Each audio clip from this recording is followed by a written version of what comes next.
my birthday. Hold on a second. But not starting over. Okay. Well, we're not starting over. It had a little thing about the tape, but It's my birthday. yeah, this is her birthday. I'm zooming in on it. Okay. To my sweetie. Wait, you got that right. Oh, by the way, this is our first full day on the ground in Australia. And we're at our campground here in Darwin. The Palms. Having morning coffee. Morning coffee. And here's our camper van. We'll move back and show it to you. Get out of the way. Well,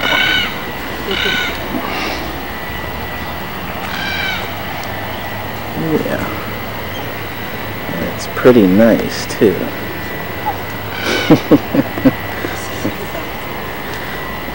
Yeah.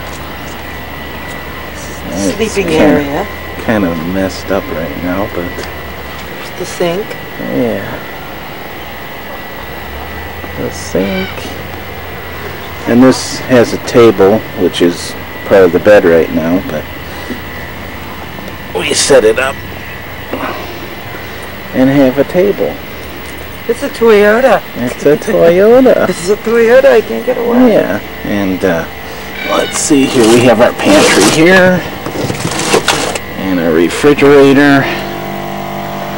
Not much in there right now, but we're going to have plenty of beer in there. Australian beer. Yeah, and a nice stove. And sink here.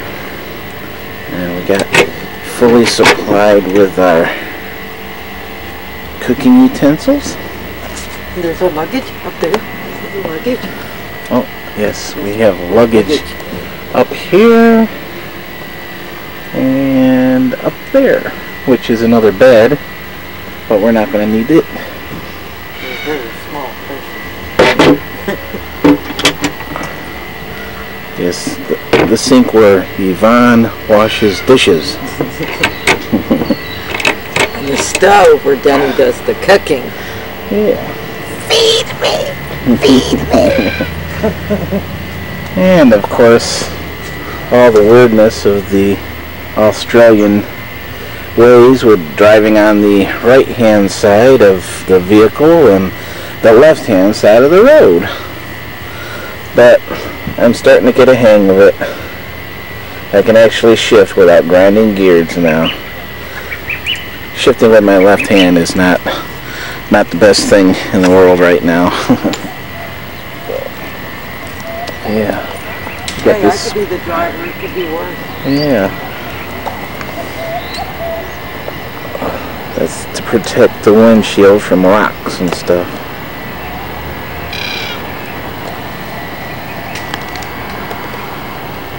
Brits Australia.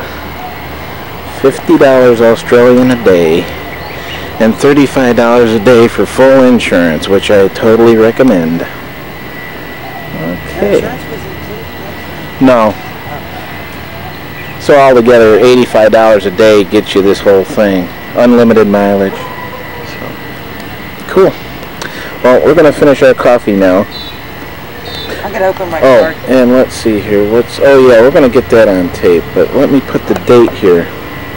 Oh, this is wrong. It's not August 30th. Yes, even though it is to me. See, I told you today was my birthday.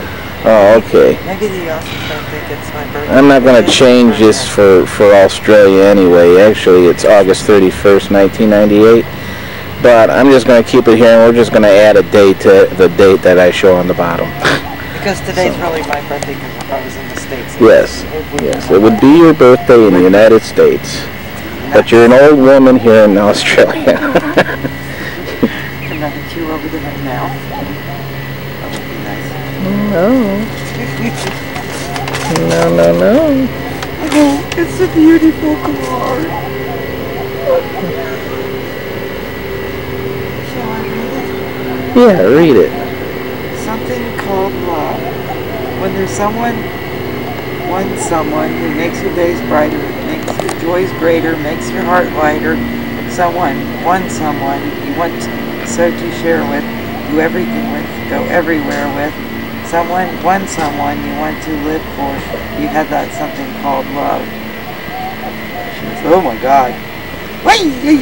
Happy birthday. Wow! Cool. And it's American, so when I turn it in, it's more. Oh, yeah. Aw, someone like you happens once in a lifetime. I'm so glad you happened in mine. Happy birthday with all my love. That I really feel that exactly what this card says. I love you. I love you. I can hug you now. You're welcome. You already gave me a stuffed ostrich and a trip to Australia. Well, you needed some spending money, too. I can do that.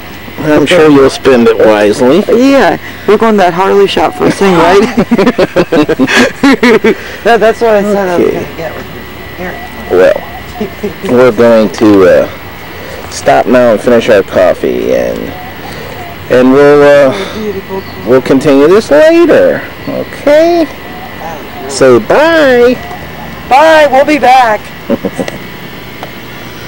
Okay.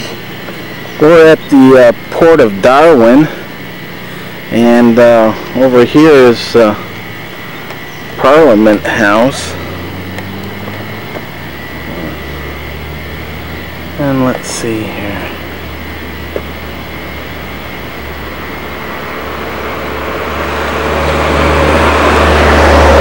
Parliament House. And this is going to be Government House here in a second. Nice palm trees and shrubbery. Yeah. This is Government House over here.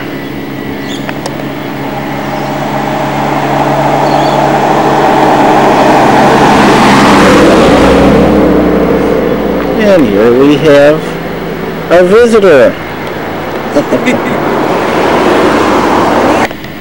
Okay, here's more of the Port of Darwin. We got a submarine out here.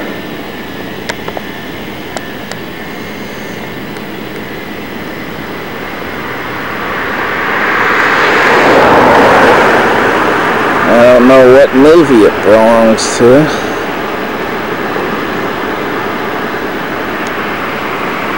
Some other ship of some sort.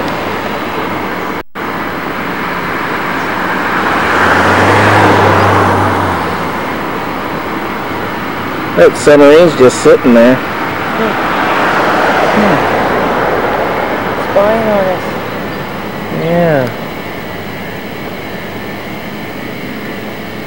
I don't know if this is a government building here or not, but it's pretty neat looking.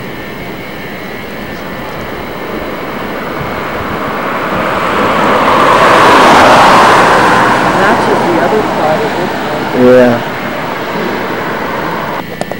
Okay, here's another shot of the Port of Darwin.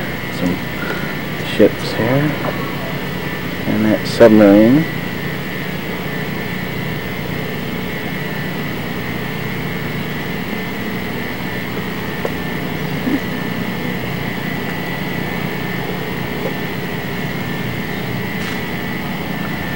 One of the wharfs.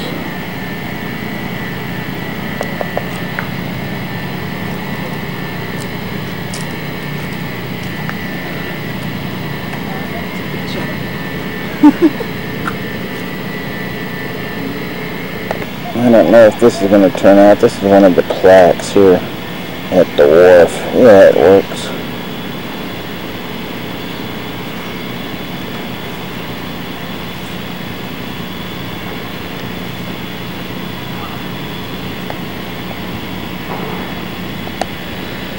And some other plaques here.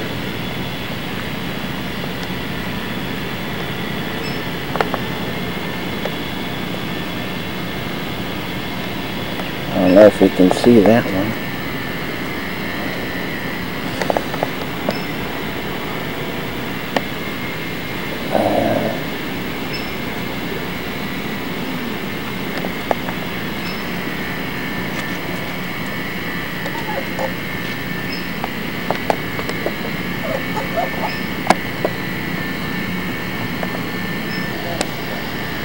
Go stand by that tree.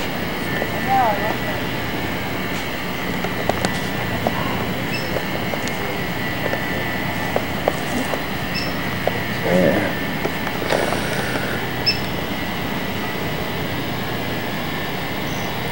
Looks like a huge ficus tree or something.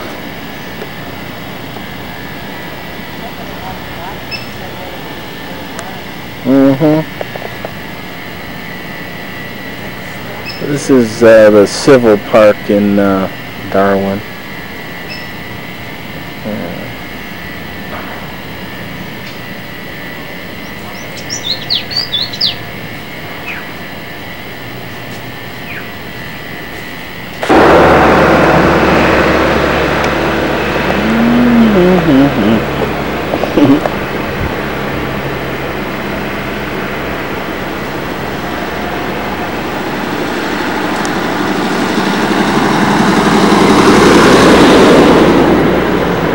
No telling what you'll see in Darwin.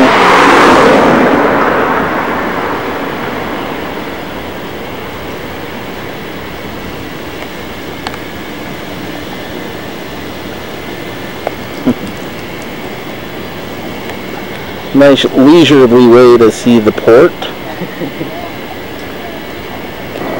Okay, I'm recording now. We're recording, huh? I'm recording now. Well, alright.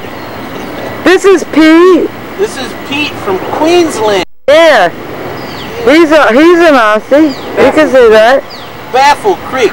Remember that? Baffle Creek. Baffle Creek? Yeah. I'm baffled. Fucking Baffle Creek.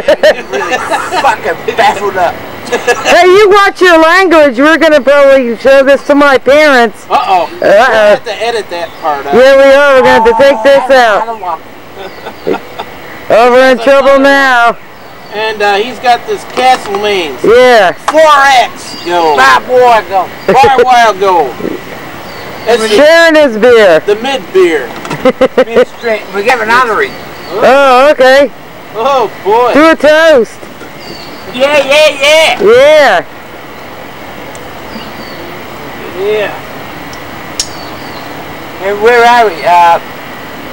We're at Palms Caravan. Caravan Park. Yeah. Sucking on their piss Beer piss. and knocking them back. Give a toast. I'm going to sit down. Yeah. Good times in Australia. Cheers. We gotta knock them down quicker than you feel a dry dock. There you go. I see that old Columbia cycle koozie. I like that. Yeah, a friend of ours on the motorcycle down Oh, yeah. Cheerio. Ciao, ciao. It's the, Australian cigarette. Oh. My parents won't like this. see it. Uh-oh. Turn it so you can see it. Yeah, see the name. Okay. Yeah. Champion. Champion. Yeah. There you go. It's Australian cigarette. Yes. Yeah.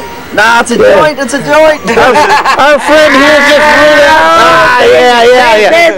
Oh, yeah, the joints come in this yellow pouch now. Yeah. Maybe I'll stand up in a minute. I like this country. I like this country. This is a good country. Yeah. Thanks. Having a good time. Yeah. Okay. We're in Litchfield Park, outside of Darwin, about 120 kilometers. And these are termite mounds. And it appears that there's a brush fire here. We've been traveling through this park, and brush fires all over the place.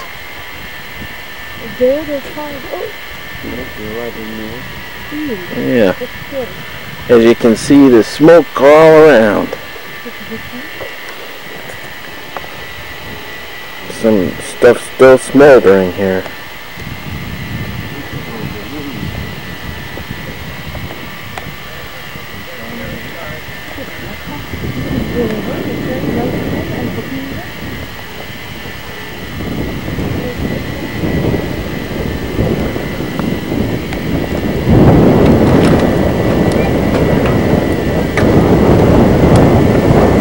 And get over there, Yvonne. We have our friends here. That's Chris with her butt to us. And Johnny. And Yvonne. Evie's here. Yeah. Yeah.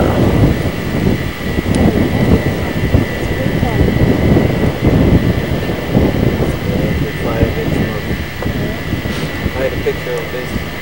Yeah. Let me get out of the way here. Those fly things. There's our camper van. Over there.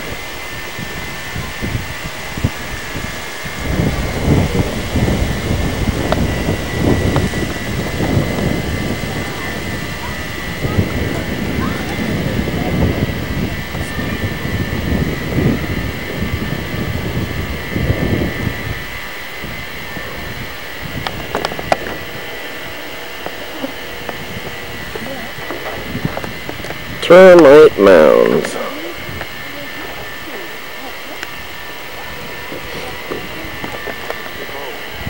That's a big one. Okay, this is Florence Falls. Florence Falls in Litchfield Park, Northern Territory. Yeah. This is nice.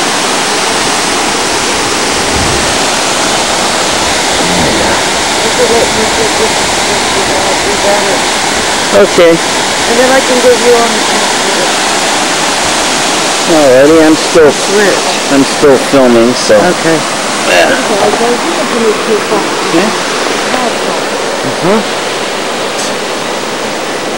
Hi. Hi. Hi. Right here.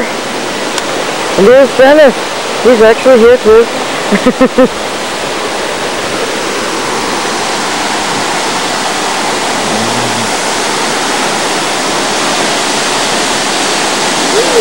Yeah. Yeah.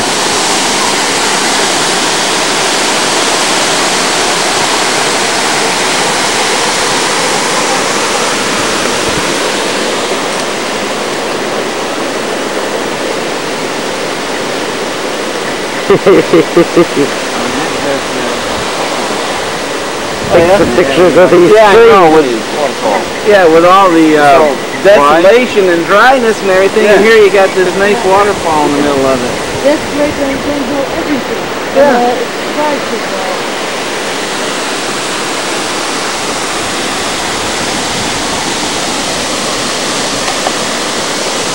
Okay.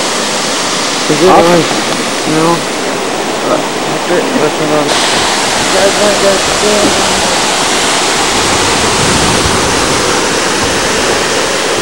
Here's the falls.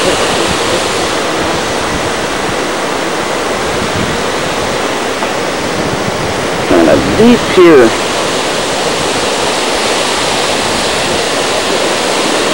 There's some water down in there.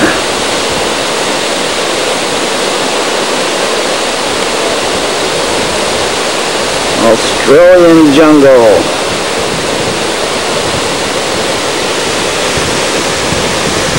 Let's stand by the falls. Dennis, get in there with him. Yeah, Yeah, get in there. take one of just them.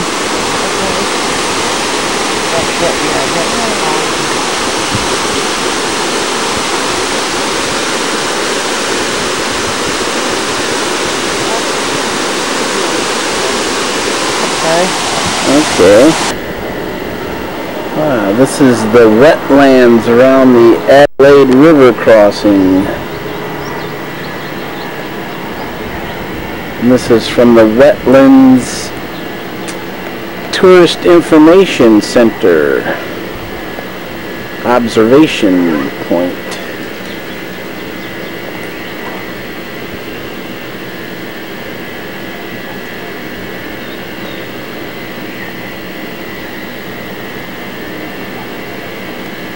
we real close to the bridge.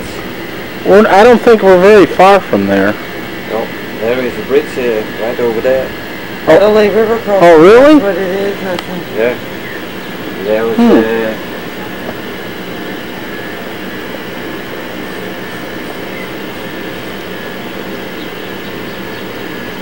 I wonder if that's where the bridge is out. well, there are cars waiting over there. You can see through that? Yeah. Oh, yeah? And there's yeah, I don't know, sort of road train has moved.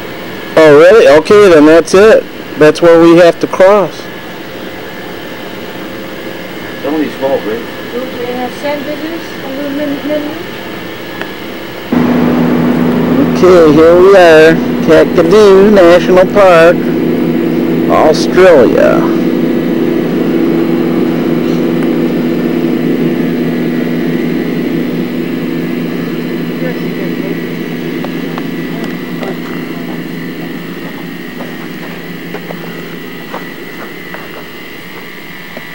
And we have a tourist there.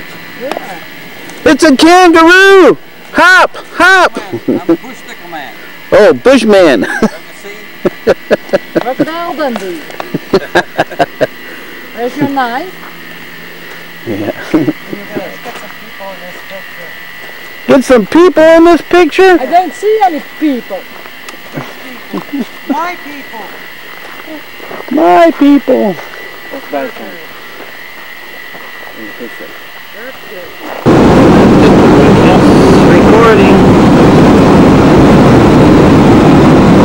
Man, it's rockier. It's easier to do this in the back of the bike. Funny, because I'm sitting on top of these hills. Yeah. I'm trying not to get that grill in. Well, you can get part of the girl on it just to get an idea of what we had on the front of the truck. This is how I see it. Half grill, half road. But it could be worse if I wasn't sitting on a pillow. So we're in Kakadu National Park, and we're on the way to some rock called Ubirr. It's spelled U-B-I-R-R. And we're about 25 kilometers away from it right now. And you kind of see the trees that are all around the area. They look kind of burned because every year they burn things to clear out the brush a little bit. And it doesn't hurt the trees. They survive it and everything. It's pretty neat. We'll get a look at this mountain shot here.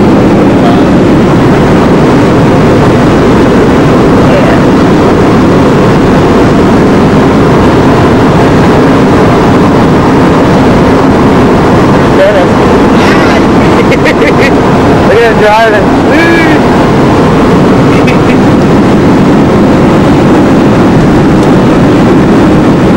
That was bouncy.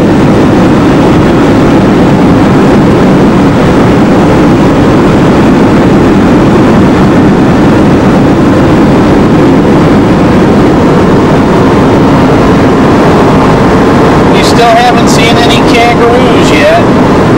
Just birds. Nothing but birds. Well, we saw some cockatoos in the trees. That's wild. Turning around.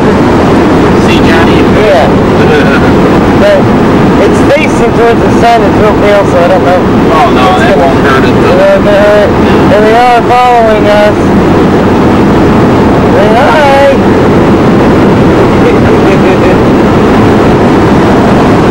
Ooh, look at these rocks now.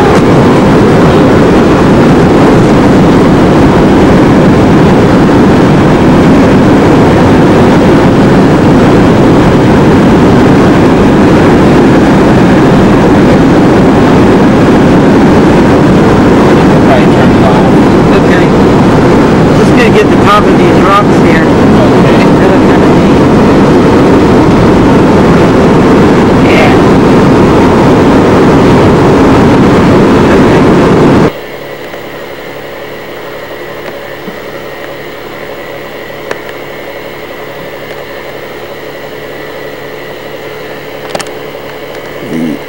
Aborigine art sites that we're going to see here.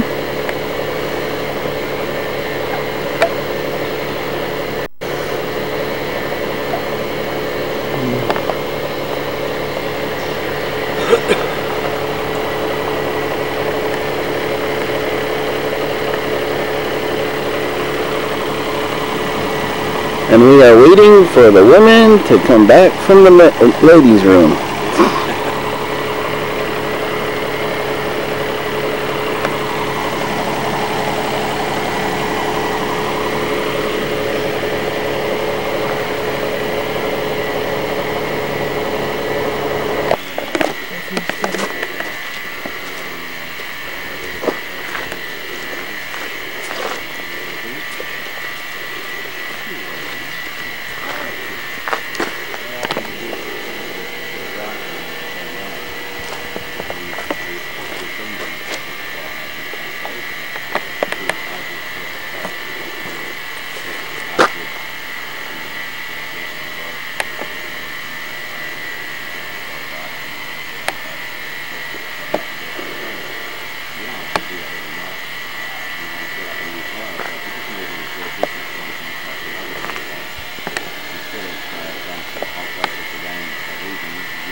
Okay, we're supposed to look for redback wrens, short, dark rock wallabies, and the black palm rock something monster. Rock monster. And lots of other wild life around here. Cool. Spine on the ribs. You always see a spot at the base of a leaf, which is a fair indication that this is a legume. That's one of the easiest identifications for an acacia. You always look at the base of the leaf and see that little spot there, then it's acacia. It doesn't matter if it's got a needle or a big fat leaf like this one. Very useful plant. A lot of the acacias produce seeds that are used for grinding into flour for making bread, but it's very nutritious flour. Various of the acacias are used for smoking ceremonies. When you burn the green branches, put the green branches on the fire, it reduces the amount of smoke. It's not a burning smoking plant, it's not a menthol smoke. It reduces the amount of smoking ceremony.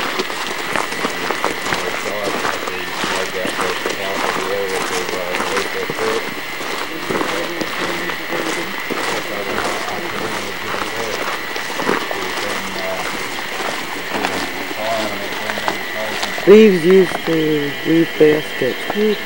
Screw palm. Sounds good.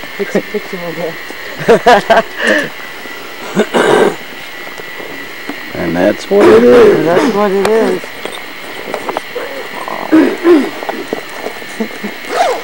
Yeah, lots of film. Eradicate cats from Australia. The wrong continent, wrong. Lovely animals, but it's the wrong place. Got to get rid of them. You get a couple of animals like the marla, the little wallaby about this big, little rabbit-sized wallaby. Lives in the arid zone. And also the bilby is a little bandicoot about the same size. The only place they exist now is in captive breeding programs. They don't exist in the wild. But the Walpi people from Central Australia, with the marla as their totem, they have a feeling that if the marla dies out, so will they. So they've set aside some 5,000 years ago. Okay. Some rock paintings, Aboriginal rock paintings.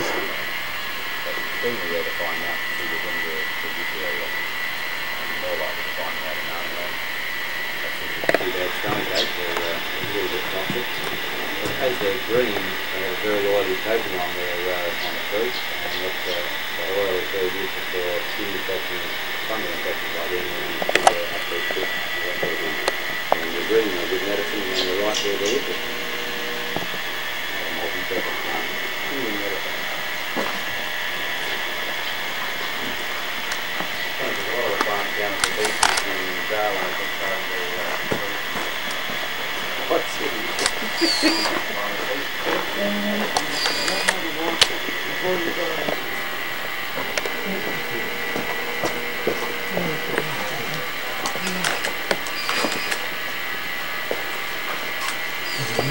That's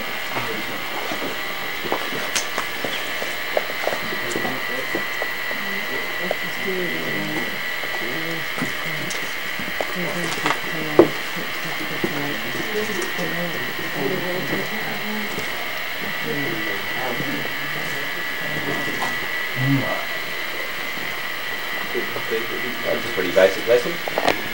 The tree is constantly expanding and they become a house-sized tree. There's a couple of those around Darwin that are bigger than some of the largest houses around Darwin. Quite big trees. But if the seed happens to lodge itself in the crack in the rocks there, it'll start growing from there. It sends roots out laterally first up to trap any water running down the rock. And it sends these fibres down to start looking for dirt. So it might take it 20, 30, 40 years before it actually discovers dirt. It's quite happy to grow there in the meantime. In rainforest areas they're often called strangler figs. The most likely place for the seeds to land is in the top of another tree. And it'll do the same thing. It starts sending the roots down around the tree. It doesn't parasite off the main tree, but eventually it just outgrows it and strangles it. And when that happens, the original tree dies out, it rots out, and then it will just big gap underneath the tree. And in a lot of rainforest areas, both in Australia and Malaysia, Thailand area, those hollows underneath the trees are used for shelter during the stormy weather. Also useful for string, the roots on those are very fibrous. Well, the bark on the roots is very fibrous, and they were peeled off and pounded down to split it up.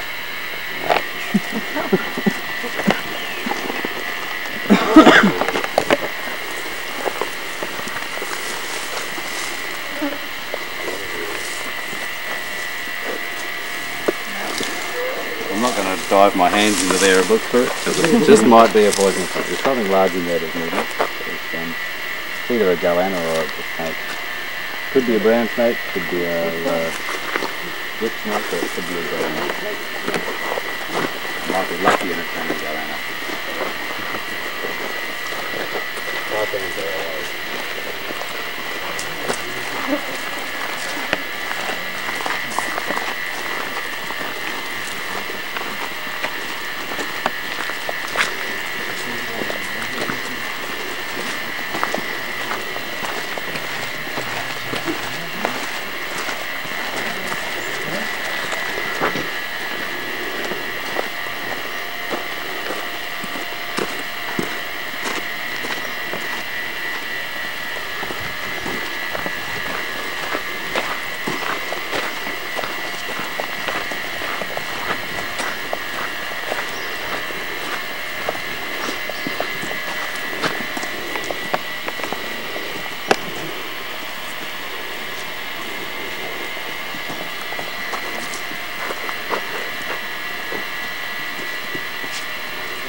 Underneath the magpie goose you see a goanna, they're always a handy snack throughout the day. And underneath the goanna in that gap you'll see a fish drawn in yellow with its head snapped back at right angles. If you look around you'll see a few more of those around the place. That's a mullet. A mullet is always drawn with its head chopped off like that. They're occasionally described as flip-flop fish. Most fish, when you catch them and land them up on the bank, they lay there and look pretty dead. But a mullet just flats around all over the place and eventually gets back in the creek and gets away from you. So to avoid having to catch the same fish over and over all day, as soon as you catch it, you cut its head off. And that's where the same Western expression, stun mullet, comes from. Even when we catch a mullet with a fishing rod, as soon as you land it, you belt its head on something, otherwise it flaps around and gets arachne. So mullet are a handy little snack. Not a very big fish, but quite tasty. Also up here on the wall in front of me, you've got that fish that's done fairly dark is a fork-tailed catfish. You can see all the fibres around its mouth area, indicating it's a catfish. To the left of that is a Saratoga, which is straight mouth. The next large one to the left of that is a barramundi with the up-jutting jaw. Just in between the two there's a small eel-tailed catfish. Now down by the mouth of the barramundi you've got the wallaby, and then a couple of figures over you've got the long-necked turtle. You can see there's quite a wide variety of food available in the area. Largely fish, but the occasional red meats and poultry to go with it. The Bible expects us to believe that angels appear to people in dreams and visions and led them to do certain things. There's no reason why the spirits can't do the same for the Aboriginal people. So the spirit has painted it there. They just used an Aboriginal body as their instrument. Now most caves where you'll find people inhabited for a reasonable length of time, you also find a painting of a Mimi spirit not far away. The Mimi spirits protected these areas while the people went around, kept them safe and comfortable for human habitation. They taught the people how to paint in the first place. So quite used to being very human-friendly spirits.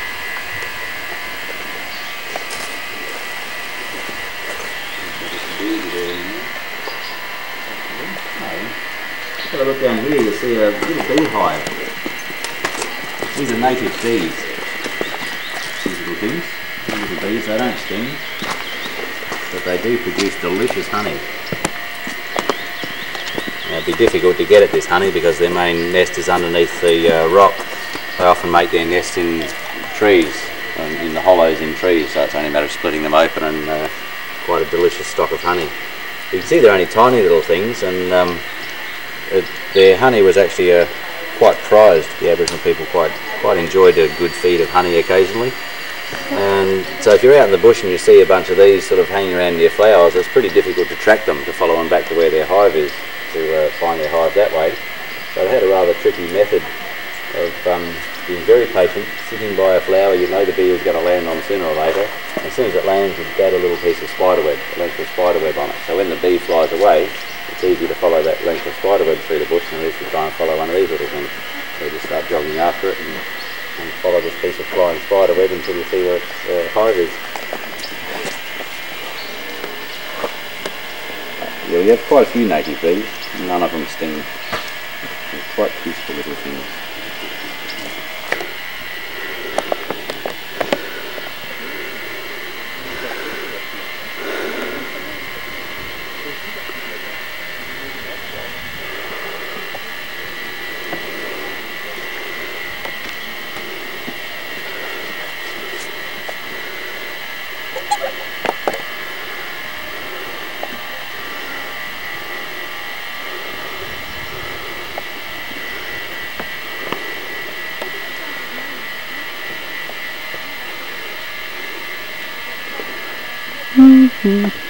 Howdy. Hi.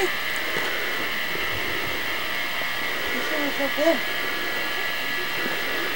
Can you make it up there all right? Yes.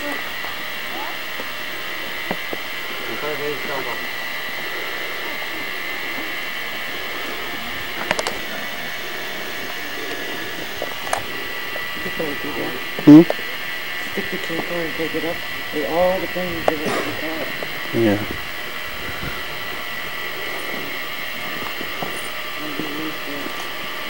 Well, I got a lot of paintings already.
Thousands of years old.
Do a whole panoramic turnaround shot here. Well,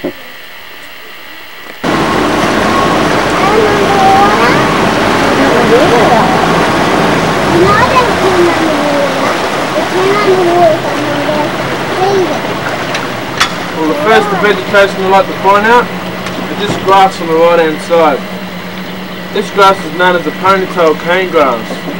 It gets its name from the seeding part at the top if you look at it very carefully. So what we do is go up to the grass, pick a long one out, up to 3 meters long, cut up the base, peel the leaves off, and just a long cane, like the principal used to use us in at school. What we just made is a small game hunting spear. Hunt for fish, made by geese, ducks, small reptiles, small marsupials. 2 animals like the ponytail cane grass. One was the estuarine crocodile, saltwater crocodile. In the dry season, the crocodile will hide amongst the grass, and in the wet, the female will go to high ground and lay its eggs. The other is the Asian water buffalo. It nearly ate and trampled this grass from the park. That's why we had the eradication program. This grass acts like a filter, stopping the salt water getting the freshwater billabongs at the back. So if you go on one of your nature walks, don't go walking through the ponytail cane grass. You might come face to face with the saltwater crocodile.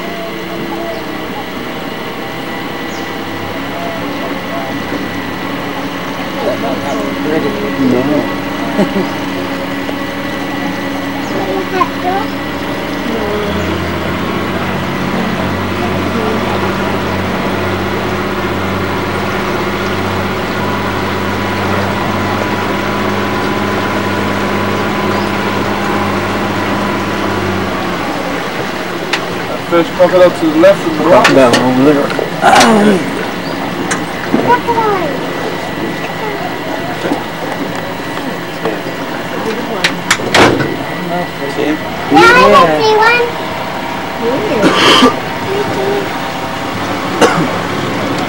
If I could, I would go over there, but as you can see, there's a big iron rock bar there. You can't go over there.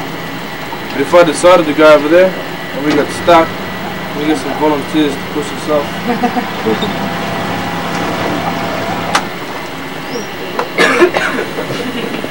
Right, fit.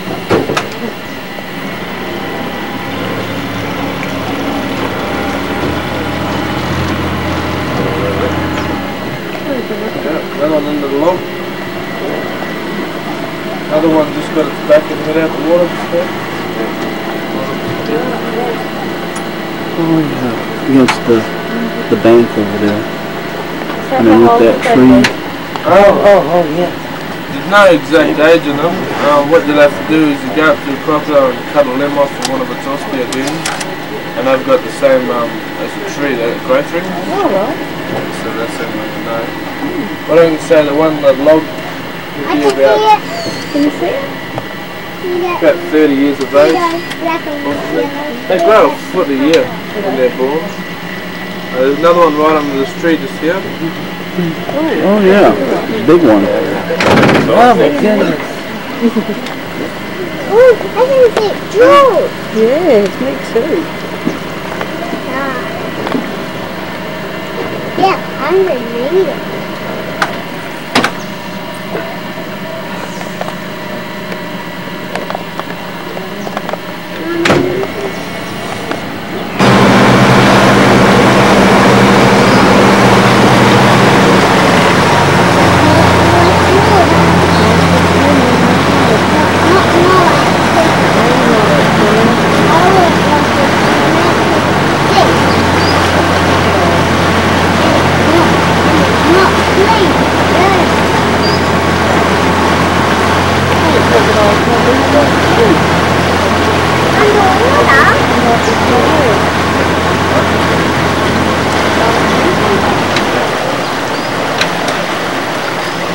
Well, if you can look on the right hand side bank, you see all these white trunk trees. These trees here are called a weeping melaleuca, or commonly known as a paperbark tree. We have many uses for them. I'll just come at the front and explain a few of the uses.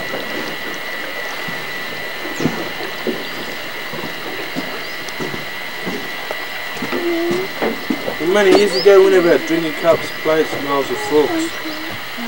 What we do is we go up to the paperbark tree, rip off a small square piece, bind it up with the inner bark of the beech tree hibiscus, the tree I just showed you, the string, and what is made as a drinking cup.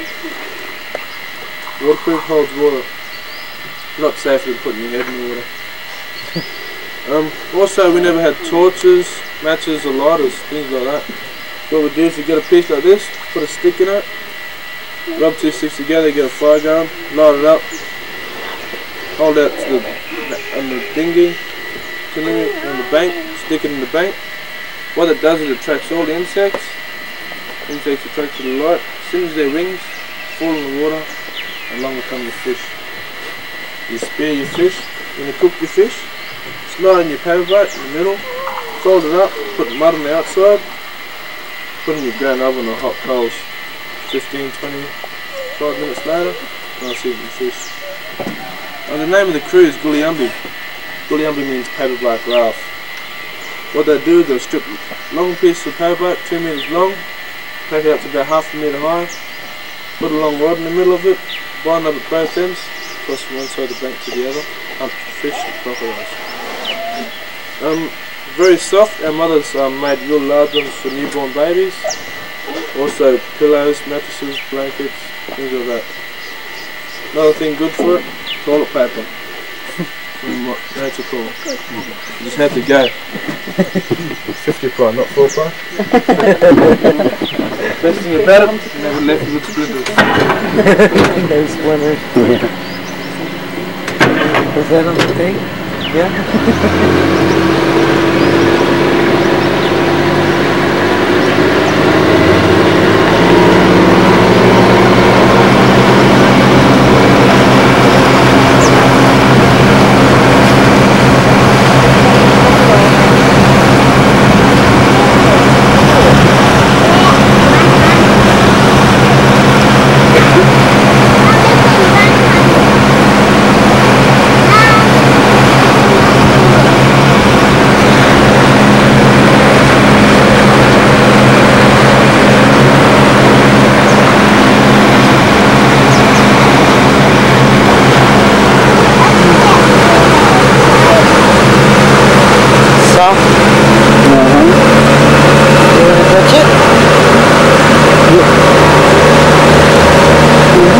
Some of these and leave them to make fish.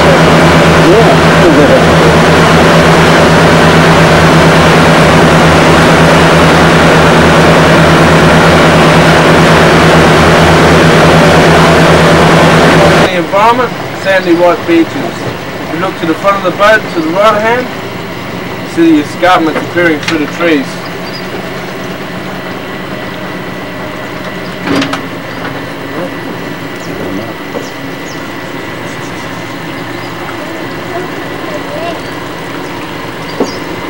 If we look in the sand here, you see there's a lot of footprints in the sand.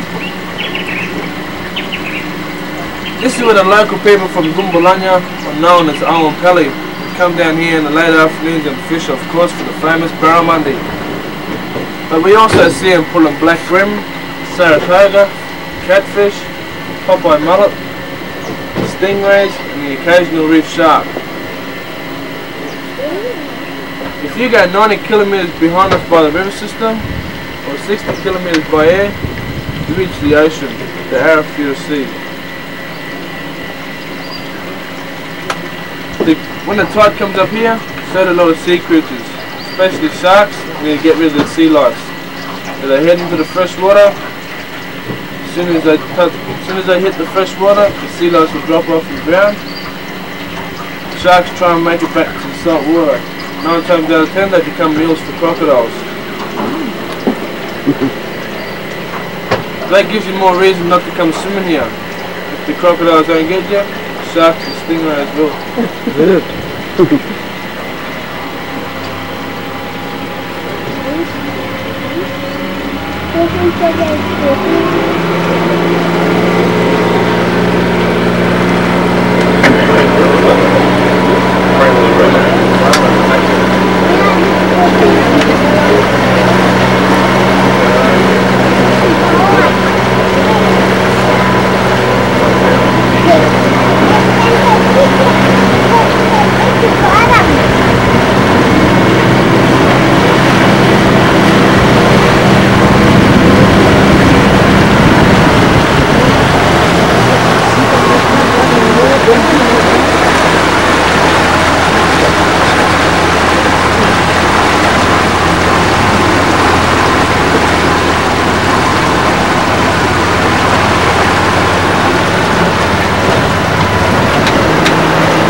I'm going to sneak up really quietly, as quiet as I possibly can, pretty slowly. Right in the front of the boat, where this log is, you see a baby crocodile. See its eyes just out of the water? Right in front of the boat, where the rails are. You can feel free to go up the front and have a look.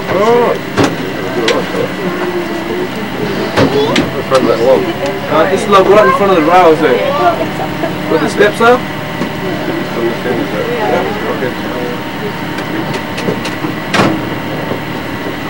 Go at the front, eh? Yep. Feel free to. No one's falling.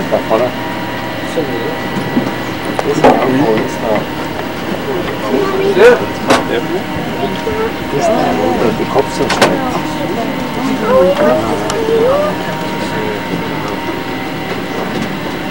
Yeah. Did you stop at a place called the Window on the Wetlands? No. We passed it? Yeah. Large, eh? Alright. Yeah, what it is just on Frog Dam and just the window showing you the wet floodplain. All the bird life and wildlife that happens down there. You would have seen it as you drove past anyway. I've never seen that. Oh, we Yeah, stopped but it's a nice view from up top. Was that building that we went up? Oh, the tourist one? Yeah, well, they tried to give us a bit of competition. So we fought back pretty hard and made a window of our own. The name of our window is called the Window to the Escarpment.